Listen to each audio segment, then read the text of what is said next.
Den 3. september 98 for fanden.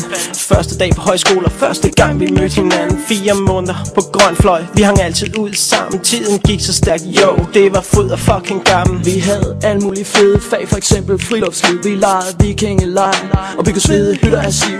Sov i en bivak, det var noget der var godt for fællesskabet.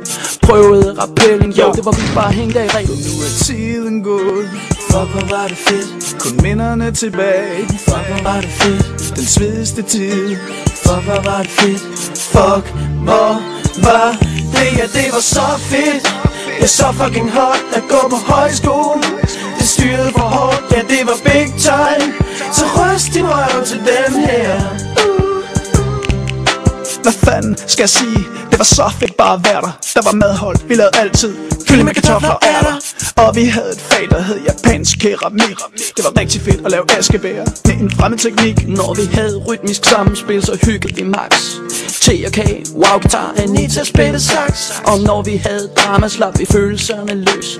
Rico lærte at græde på kommando, men han var også bøs. Nu er tiden gået. Fuck, hvor var det fedt. Kun minderne tilbage. Fuck, hvor var det fedt. Den svedigste tid. Fuck, hvor var det fedt. Fuck, hvor var det, ja, det var så fedt. Det er så fucking hot at gå på højskole. Det styrede for hårdt, ja, det var big time.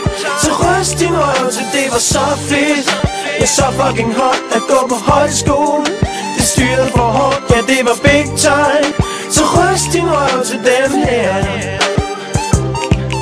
Men pludselig om dagen, hvor vi skulle sige farvel, alle stod og græd, og selv lærerne var med.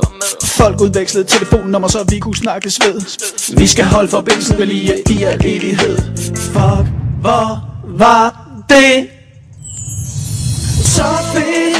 Ja, så fucking hot at gå på højskole. Det styrede for hårdt, ja, det var big time. Så ryst din røv, ja, det var så fedt. Det er så fucking hot at gå på højskole. Det styrede for hårdt,